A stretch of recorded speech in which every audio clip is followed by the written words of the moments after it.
April 2nd, 6 a.m. The sun had fully risen, casting its pale light over the wreckage of Orpheus' final stronghold. The team stood at the edge of the desert, their shadows stretching long across the sand. The air was heavy with the acrid smell of smoke and scorched metal, a tangible reminder of the battle they had just survived. Price surveyed the group, her sharp eyes lingering on each of us in turn. We were battered, bruised, and utterly exhausted, but we had survived. More than that, we had won. "We've dealt them a major blow," Price said, her voice steady. "But we're not done." "Green, what's the status of the data we pulled?" Green crouched on the ground, her laptop balanced on her knees. The screen glowed faintly in the early morning light as lines of code and data flashed across it. "Most of it is intact," she said. "But there's something I didn't expect. A failsafe. Orpheus knew we were coming. They've activated something called Phoenix Protocol." "Phoenix Protocol?" Maria asked, her voice sharp with alarm. "What is it?" Green's fingers flew over the keyboard as she brought up more information. "It's a contingency plan. If their central operations are compromised, they initiate widespread chaos. Automated systems, sleeper cells, weaponized outbreaks. It's designed to destabilize everything. So, we cut off the head, and now the body's thrashing around," Carter muttered. "Perfect." Price's expression darkened. "How do we stop it?" "There's a control node," Green said. "A central system managing the protocol. If we can reach it, we might be able to shut it down before it's fully deployed." "Where is it?" Price asked. Green hesitated. "That's the problem. The node isn't here. It's mobile. A convoy. And it's already moving." The group moved quickly, the urgency of the situation lending them a second wind. The desert stretched out before them, vast and unyielding, but the stakes left no room for hesitation. Carter drove the military truck they had commandeered, its engine roaring as they tore across the sand. Green sat in the passenger seat, her laptop connected to the truck's onboard systems. "I'm tracking the convoy," she said. "It's heading southeast. If we push hard, we can intercept it before it reaches a populated area." "What's in this convoy?" Tucker asked from the back of the truck. "Everything," Green replied.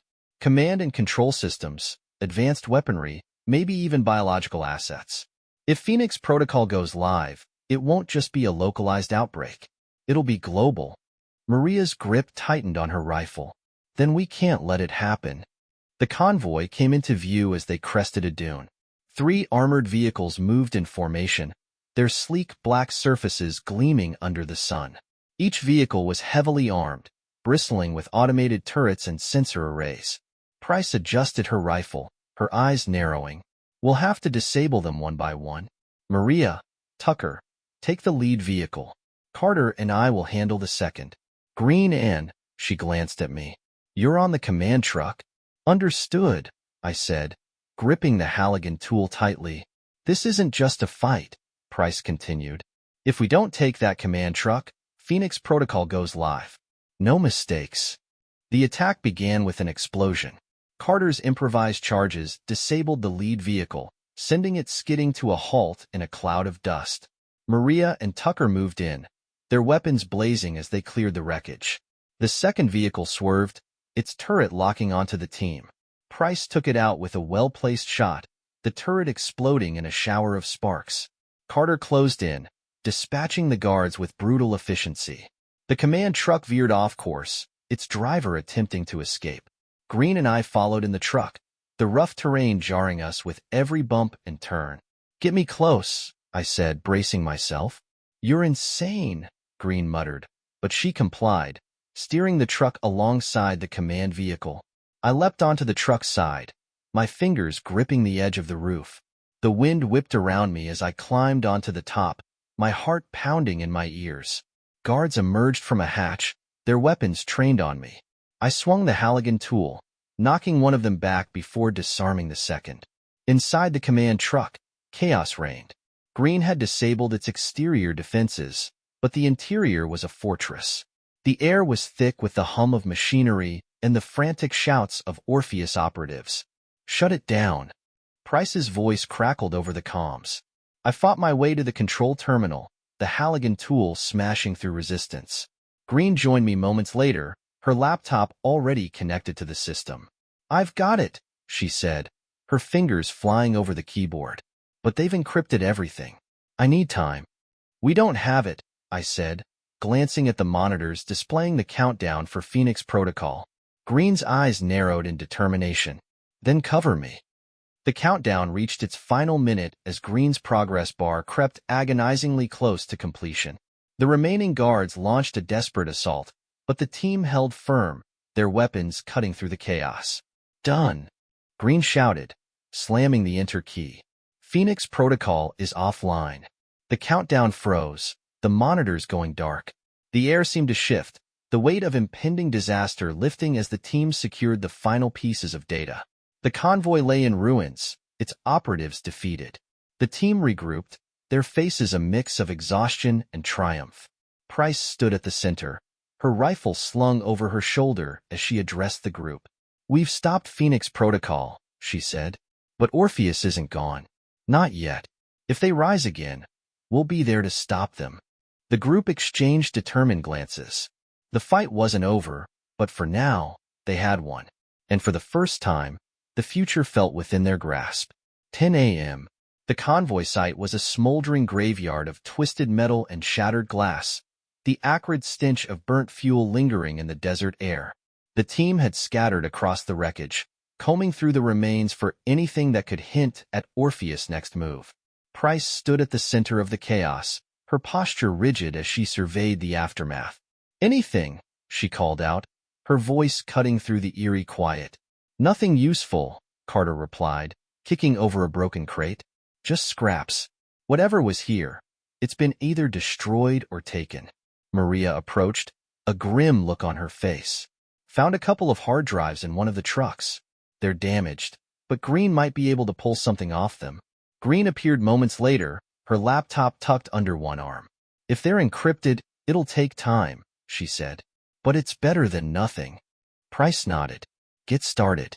The sooner we know what's on them, the better." The team regrouped around the truck they had commandeered. Green worked in the back, her laptop connected to the damaged drives as she painstakingly sifted through corrupted files. The rest of the group took stock of their supplies, their movements marked by exhaustion. "We can't keep this up forever," Tucker said, breaking the silence. "Even with Orpheus on the ropes, they've still got resources. We don't." "We'll manage," Price replied firmly. "We've made it this far." "Barely," Maria muttered. "What's the plan, Price? Do we just keep chasing them until there's nothing left of us?" Price's gaze didn't waver. "The plan is to end this. We're not stopping until Orpheus is gone for good." Before anyone could respond, Green's voice cut through the tension. "I've got something." The group crowded around as Green turned her laptop to face them. On the screen was a partially reconstructed document, its lines of text fragmented but legible enough to convey its meaning. "It's a deployment order," Green explained, "for a facility called Atlas Point. It's deep underground, and it's where they've consolidated their remaining assets. Biologicals, weapons, personnel, everything." "Location?" Price asked, her tone sharp. Green pointed to a map overlay. "Mountain range 200 clicks west. It's remote, but if we move now, we can reach it by nightfall." "What kind of defenses are we looking at?" Carter asked. "Heavy," Green replied. "Automated turrets, patrols, and likely a contingent of elite operatives. It's their last stand." Maria let out a low whistle. "Great. Another fortress." Price's eyes hardened.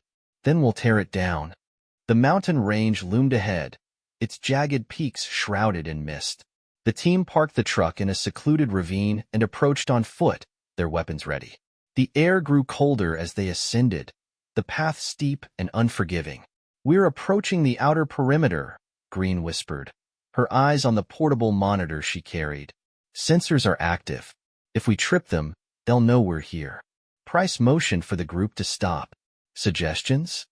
"We bypass the sensors," Carter said. "Green can loop their feed, but we'll need to disable a few manually." Maria grinned. "Leave that to me." 6 p.m. The team worked in near silence, dismantling the perimeter defenses one by one. Maria's movements were quick and precise, her expertise in sabotage evident as she rendered the sensors useless. Green monitored their progress, her hands steady despite the tension. "Last one," Maria whispered, clipping a wire. "We're clear." Price signaled for the group to move. They advanced toward the facility's entrance, a reinforced steel door set into the mountainside. Green approached the control panel, her laptop already connected. "This will take a minute," she said. "Cover me." The team formed a perimeter, their weapons trained on the surrounding area. The sound of Green's keystrokes was the only noise, punctuated by the occasional gust of wind. The door slid open with a low groan, revealing a dimly lit tunnel that descended into darkness. Price motioned for the group to move, her rifle raised. "Stay sharp," she said. "This isn't over." The tunnel stretched on, its walls lined with pipes and flickering lights. The air grew colder, the weight of the mountain pressing down on them. The group's footsteps echoed, the sound unnervingly loud in the confined space. "This feels like a trap," Tucker muttered. "It probably is," Price replied. "Stay ready." The tunnel opened into a massive underground chamber, its walls lined with machinery and rows of glass containment units. Inside the units, shadowy figures moved, their shapes distorted by the thick glass. "What the hell is this?" Maria whispered, her voice tinged with horror. Green's face was pale as she scanned the room. "It's a lab. They're storing the next phase of their experiments here." Price's jaw tightened. "Then we destroy it. All of it." The group moved cautiously through the chamber, their weapons at the ready. As they approached the control center at the far end, alarms blared, and the room was bathed in red light. "We've been made," Carter shouted. The shadows inside the containment units began to stir more violently, their movements growing frenzied. The team braced themselves, their grips tightening on their weapons. "Whatever happens," Price said, her voice calm despite the chaos, "we finish this, no matter what." The chamber erupted into chaos as the containment units shattered, releasing the horrors within. The final battle had begun. April 2nd, 6:45 p.m. The chamber erupted into chaos. The glass containment units shattered, spilling their monstrous contents onto the cold, metallic floor.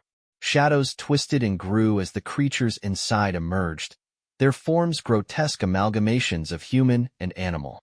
Eyes glowed unnaturally in the dim red light, and guttural snarls reverberated off the walls. "Hold your ground," Price shouted, her voice cutting through the din. The team formed a defensive circle, their weapons aimed outward. Maria opened fire first, her rifle's muzzle flash illuminating the horrors surging toward them. Tucker's shotgun roared, each blast sending chunks of mutated flesh flying. Carter flanked to the right, his movements sharp and precise as he laid suppressing fire.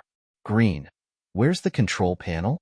Price barked, firing into the fray. Green pointed toward the far side of the chamber, her hands trembling. "There. But it's locked down. I'll need time to override it." "Then move," Price ordered. "We'll cover you." Green sprinted toward the control panel, ducking under the swipe of a creature's clawed arm. I followed close behind, swinging the Halligan tool into the beast's head with a sickening crunch. The creature collapsed, but another took its place, its gaping maw dripping with viscous saliva. "Green, hurry," I shouted, fending off the onslaught. "I'm working on it," she replied, her voice strained as she plugged her laptop into the panel. Lines of code filled the screen, the progress bar inching forward agonizingly slowly. Maria and Tucker held the center of the line, their combined firepower keeping the creatures at bay. Carter moved fluidly between targets, his shots precise and deadly. But the sheer number of enemies was overwhelming, and the team was being pushed back. "These things just keep coming," Maria yelled, reloading her rifle with shaking hands. "They're not stopping until we're dead," Price said grimly. "Stay focused. We've faced worse." Green's voice broke through the chaos. "I've got it. The system's unlocked." "Good," Price said. "Now shut it down." Green's fingers flew across the keyboard, her face illuminated by the monitor's glow. Suddenly, the lights in the chamber flickered and dimmed. The creatures hesitated, their movements growing erratic. "What did you do?"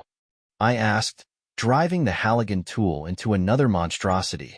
I've disabled the containment system, Green said. They're unstable.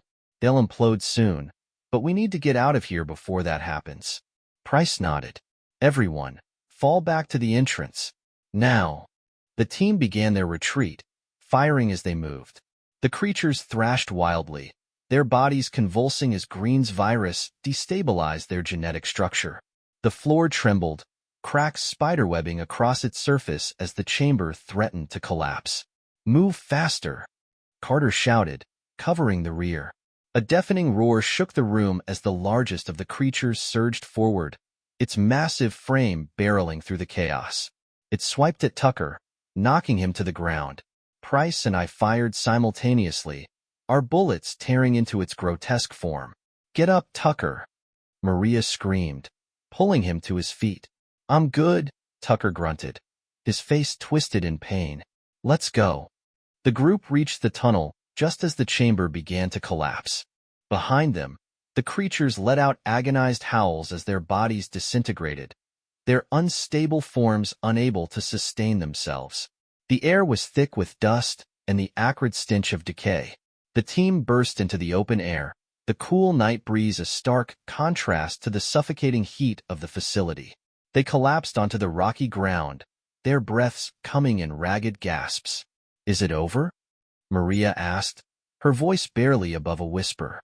Price nodded, her face streaked with grime and sweat. For now, but Orpheus won't stop. Not completely. Green sat up, her laptop still in her hands. The data we pulled, it's enough to expose everything. Orpheus, their experiments, the people funding them. We can take this to the world. And then what? Tucker asked, his tone bitter. What happens when the world knows? Will it even matter? It will, Price said firmly, because we're not just fighting for ourselves.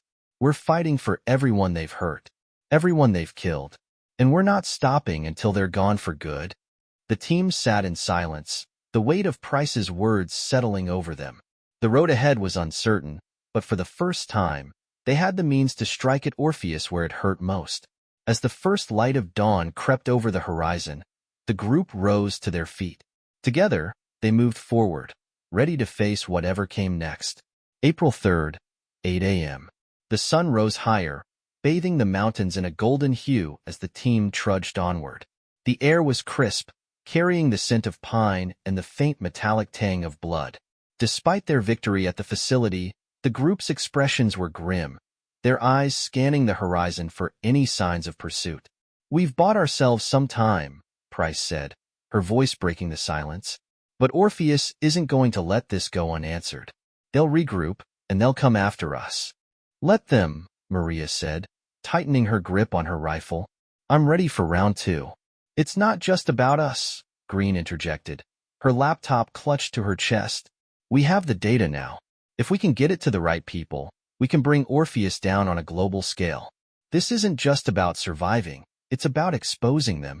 Price nodded. Then we focus on the next step. Carter, what's our nearest point of contact? Carter unfolded a map, the paper worn and creased. There's a safe house about 30 clicks west. It's old, but it should have what we need to make a secure transmission. Then that's where we're heading, Price said. Everyone stay sharp. This isn't over. The safe house was nestled in a rocky outcrop, half hidden by overgrown foliage. It was small and unassuming, its weathered walls blending seamlessly with the landscape. Carter approached first, his weapon drawn as he checked the perimeter. It's clear, he called back. The team entered cautiously, their eyes adjusting to the dim interior. The room was sparse, furnished with only a battered table, a few mismatched chairs, and a dusty radio set. Green immediately set up her laptop, connecting it to the radio equipment. I can use this to transmit the data, she said, her fingers flying across the keyboard. But it's going to take time. The signal's weak, and this system is ancient. How much time? Tucker asked, pacing near the window. An hour, maybe 2, Green replied. We don't have 2 hours, Price said, her gaze shifting to the horizon. Tucker, Maria, set up a perimeter. Carter, see if you can boost the signal. We need this done fast. The first sign of trouble came as a faint hum in the distance. Maria spotted the drones first, their sleek forms glinting in the sunlight as they approached from the east. "We've got company," she said, her voice taut. Price grabbed her rifle. "Positions." "Green, how much longer?" "I'm at 60%, Green said, her voice strained. "I just need a little more time." "Then we hold," Price said. "Maria, Tucker, take the high ground. Carter, you're with me." The team moved into position, their weapons trained on the approaching threat. The drones fanned out, their sensors scanning the area. Moments later, the unmistakable sound of engines roared to life, and an armored convoy appeared on the horizon.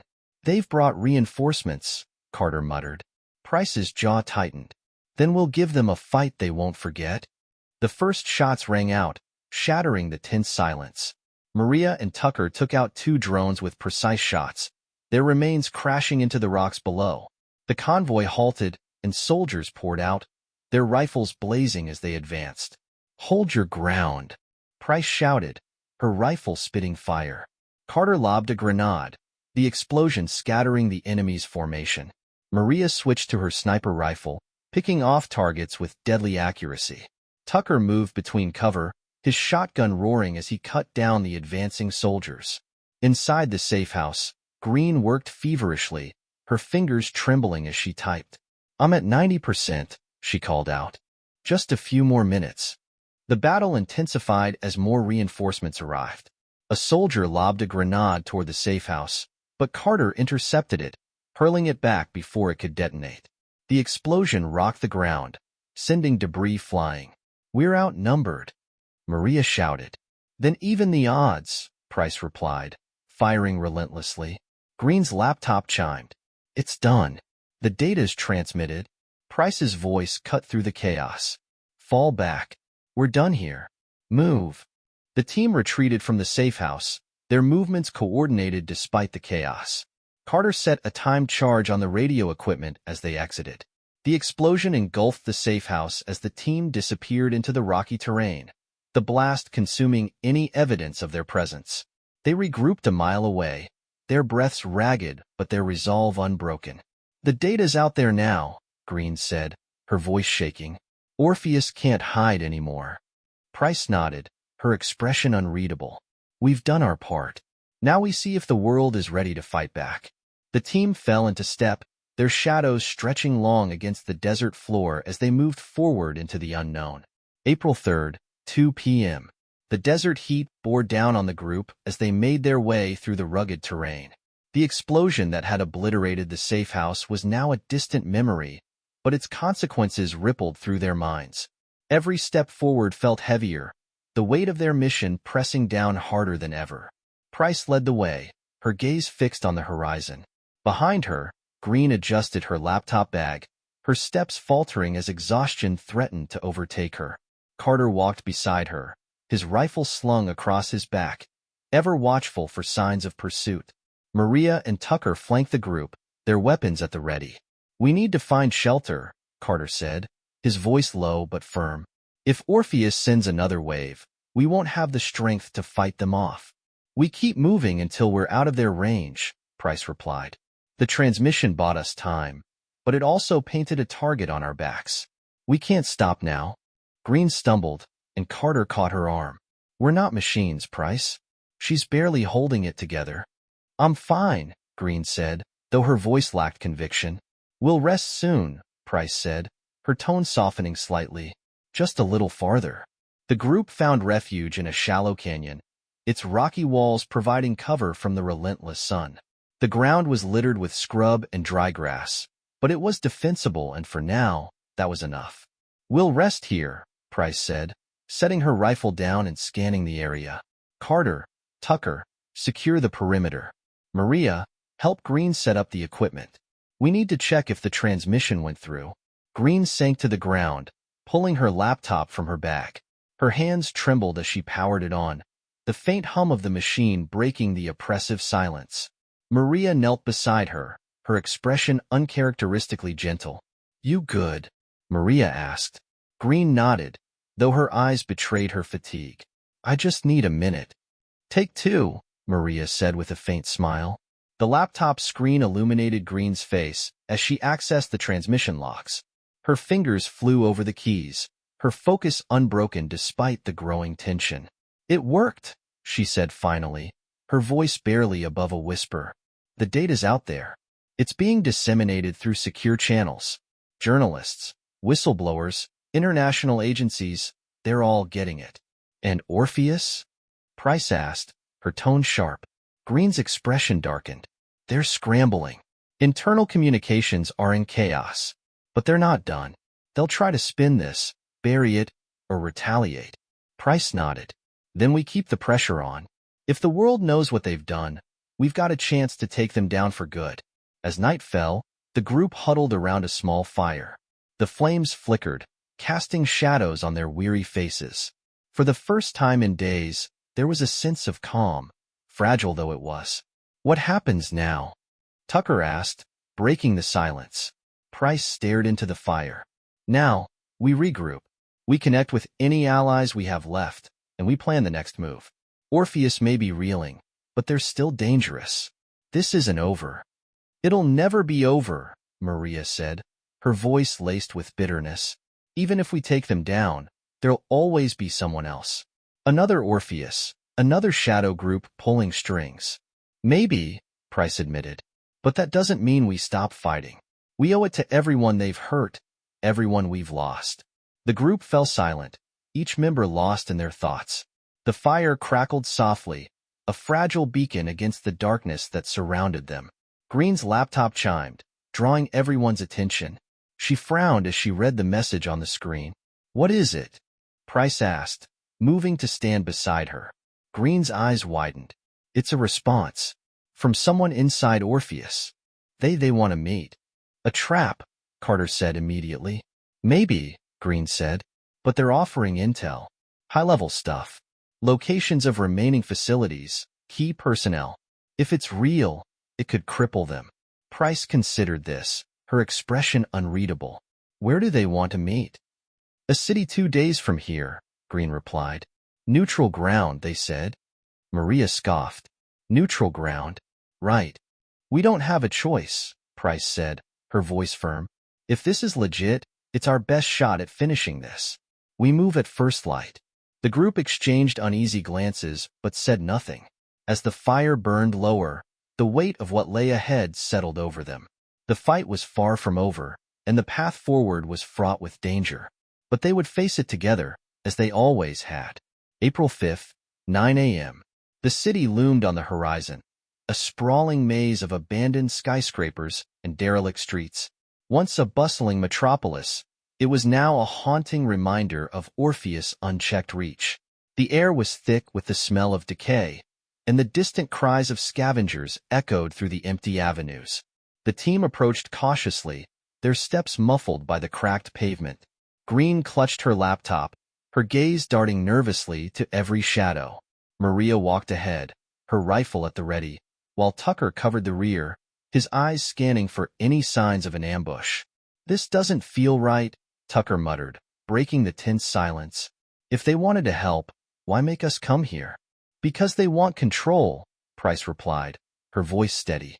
"They're testing us, seeing how far we're willing to go. Or they're setting a trap," Carter added. Price didn't respond. Her focus was on the crumbling skyscraper ahead, the designated meeting point. The building leaned slightly, its upper floors barely intact. Broken windows gaped like empty sockets, and vines crept up its weathered facade. The team entered through a shattered revolving door, the glass crunching under their boots. Inside, the air was damp and stale. Sunlight filtered through the broken ceiling, illuminating the dust that hung heavy in the air. "Second floor," Green said, consulting her laptop. "That's where they want to meet." "And that's where we'll go," Price said. "Stay sharp." The climb to the second floor was slow and deliberate, every creak of the stairs making their hearts race. The team moved as one, their weapons drawn, their eyes scanning every shadow. When they reached the landing, they were met with a sight that froze them in their tracks. A figure stood in the center of the room, cloaked in shadow, their hands raised in a gesture of peace. Around them, dimly lit monitors flickered, displaying maps, schematics, and files stamped with the Orpheus insignia. "You came," the figure said, their voice calm but edged with tension. "Who are you?" Price demanded, her rifle trained on the stranger. The figure stepped forward, revealing a man in his late 30s. His face was gaunt, his eyes hollow, and his clothes hung loose on his thin frame. He carried no visible weapon, but his every movement radiated caution. "Dr. Elias Kane," he said, "former lead researcher for Orpheus." Maria scoffed. "And we're supposed to believe you've switched sides?" Kane nodded. "Believe it or not, I didn't sign up for this. Orpheus started as a research initiative, a way to advance medicine, save lives. But somewhere along the way, it became something else. Something monstrous. And now you want to help us?" Tucker asked, his tone dripping with skepticism. "I want to end this," Kane said. "I know where the last facility is. The true heart of Orpheus. If you hit it, you can destroy everything they've built." "Why now?" Price asked. "Why not come forward sooner?" Kane's expression darkened. "Because I was a coward. But I've seen what they're planning. Apex Protocol was just the beginning. If you don't stop them, the next phase will make what we've faced so far look like child's play." Green stepped forward, her laptop open. "If you're telling the truth, prove it. Give us something actionable." Kane nodded and gestured to the monitors. "The data you need is here. Locations, schematics, personnel lists, everything. But accessing it won't be easy. The files are encrypted, and Orpheus will know the moment you start pulling them." The team spread out, Green connecting her laptop to the monitors while the others secured the perimeter. Price kept her rifle trained on Kane, her distrust evident. "We're in," Green said after a tense few minutes. "But he's right. This system is rigged with tripwires. The moment we access these files, Orpheus will know." "Then we do this fast," Price said. "Tucker, Maria, prepare for company. Carter, watch Kane. Green, start the download." The room fell into a tense silence as Green worked, the faint hum of the monitors and the click of her keyboard the only sounds. Outside, the wind picked up, whistling through the broken windows. The first sign of trouble came as a distant rumble. Maria peered through a crack in the wall, her face tightening. "We've got vehicles inbound. 3, maybe 4. Price cursed under her breath. "Green, how much longer?" 5 minutes, Green replied, her voice strained. "Maybe less." "We don't have 5 minutes, Carter said, moving to block the stairwell. Price nodded. "Then we hold the line. No one gets through." The first shots rang out, shattering the silence. Orpheus operatives poured into the building, their rifles blazing. Maria and Tucker returned fire from their vantage points, their movements precise and coordinated. Carter held the stairwell, his shotgun booming with each pull of the trigger. Kane crouched behind a monitor, his face pale as he watched the chaos unfold. "Almost there," Green shouted, her fingers flying over the keys. A grenade exploded near the entrance, sending debris flying. Price fired into the smoke, her voice steady despite the chaos. "Hold your ground." Green's laptop chimed, and she looked up, her face alight with relief. "It's done. I've got the files." Price didn't hesitate. "Fall back. We're done here." The team retreated up the stairwell, their movements quick but controlled. As they reached the roof, Carter detonated charges he had planted earlier, collapsing the lower floors and cutting off their pursuers. The group stood on the rooftop, the city stretching out below them. A helicopter approached from the west, its blades slicing through the air. "Extraction," Price said, her voice steady. "We're not out of this yet, but we've got what we need to finish it." As the helicopter landed, the team climbed aboard, their faces grim but determined. The fight against Orpheus was far from over, but the tide had finally turned in their favor.